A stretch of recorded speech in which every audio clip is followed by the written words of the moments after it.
America has had soccer for over a century. We have a great U.S. Open Cup competition that goes back a century. We have a great history with our national team and great clubs in the past that drew big crowds in the early 20th century, early 1900s. And it seems like we've been stuck in the dark ages of soccer forever. And yeah, it has been a long time.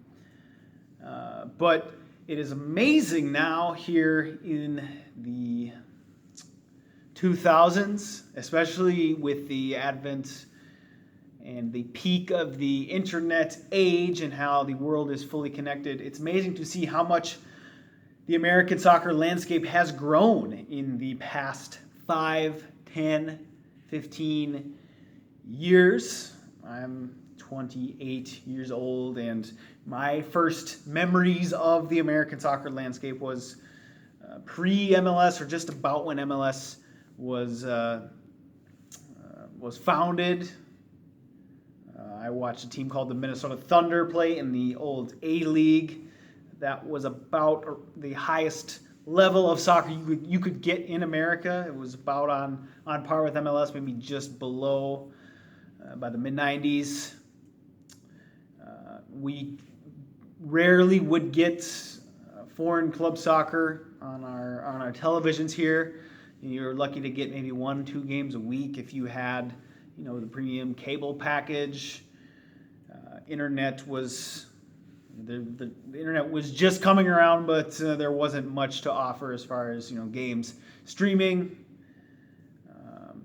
Maybe we would get some news from foreign soccer leagues around the world, but now, because America is fully exposed to the authentic version of soccer, open systems with promotion, relegation, real clubs, independent, unlimited clubs that can go as far as their player, staff, and support can take them. America has really caught on to global soccer, and even though our system is still upside down, archaic, way behind the times, American soccer is growing very, very quickly. And I wouldn't say growing in a sense that soccer is a tiny sport here, or it has been a tiny sport in the last few years. What we are seeing is American soccer start to gravitate toward its potential, at least as much as it can, under toxic closed system conditions. Yes, we are still going to be operating at about 5, 10, less than that % of our massive potential under these closed system conditions. We could ratchet that up by a huge amount if we open system, but we are seeing some drastic growth. And you're seeing this, what's most interesting to me is this boon of club teams that are founded kind of in this semi-professional level. That's, these clubs, the NPSL, it's a league with many clubs all over the country. Another league called the UPSL is founded kind of in the similar mold, where you have these clubs that are still kind of staying in the amateur mold because they want to utilize NCAA players and can't quite afford to pay players yet.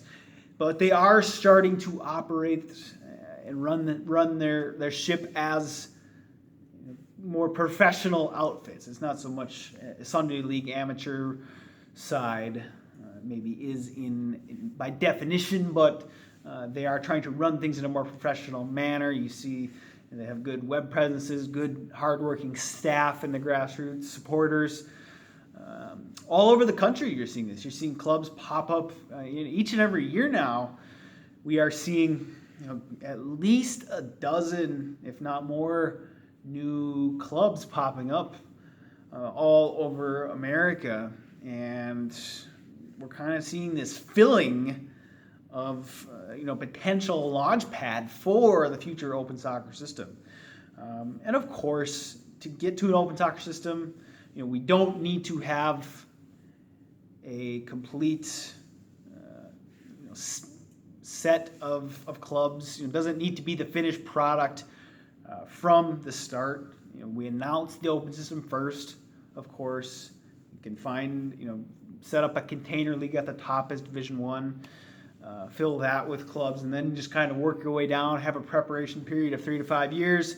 Eventually, we're going to get to the point where we fill all the way to the bottom, break it down regionally, by state, and ultimately we'll get to the finished product.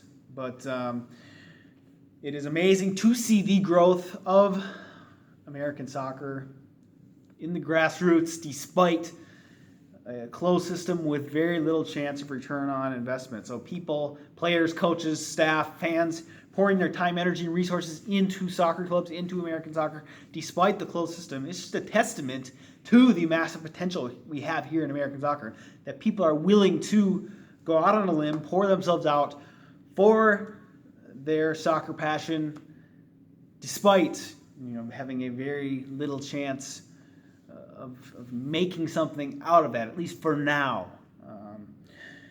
And when I think of how far we've come here in American soccer in the past 10, 15, 20 years, that growth, the progress we've made is not so much from a MLS perspective, as we're seeing with MLS.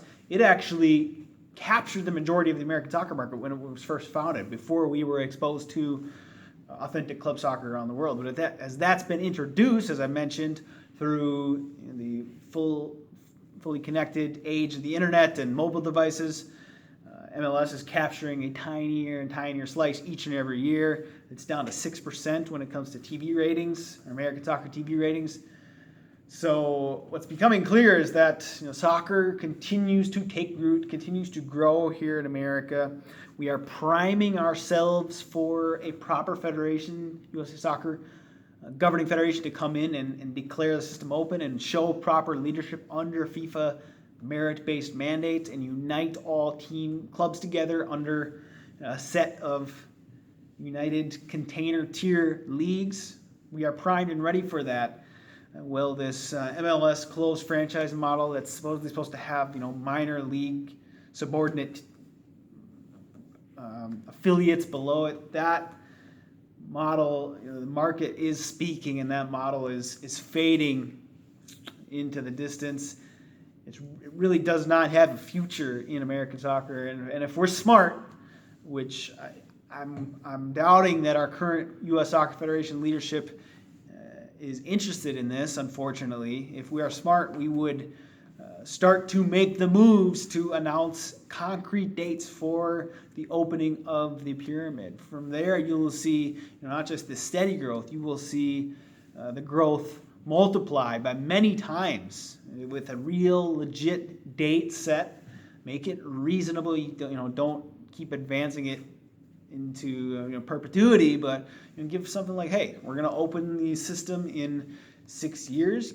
Let's start preparing. Here are the tiers, at least the first 3, 4, 5 levels.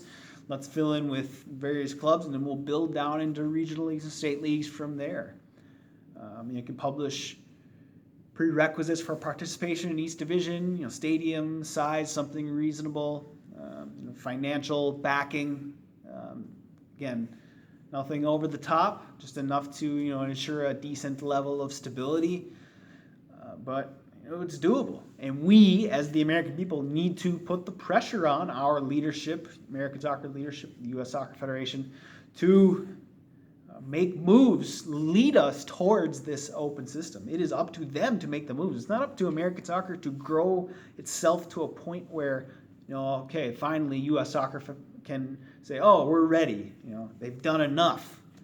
There's just a vague set of goalposts, this ready myth that's out there that's completely not true. You don't put the cart before the horse. It's not up to the market to prepare itself for promotion relegation. You have to open the market first, and then clubs will react. So for all of you working very hard in the grassroots, way to go. Keep up the good work.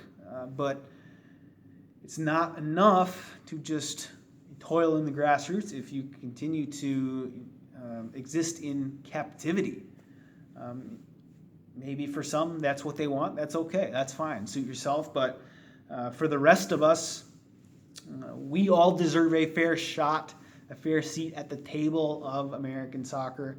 It is our right in American soccer. It's not a privilege. The U.S. Soccer Federation's job is to look out for all of American soccer's interest, not just a select few, not just people who have millions and millions of dollars in their bank account. All clubs should be treated as equal. That is global soccer at its essence. We cannot stuff global soccer into this U.S. sports mold. It cannot work like that. The American people will not have it. We want real soccer with independent, unlimited clubs that can go as far as their support can take them, to the top of the country, to the top of the region, to the top of the world. We won't settle for anything less. 100% open USA Soccer. Let's make it happen. So if you like this video, make sure to share it out across social media and also subscribe right here to my channel. And I'll talk to you soon.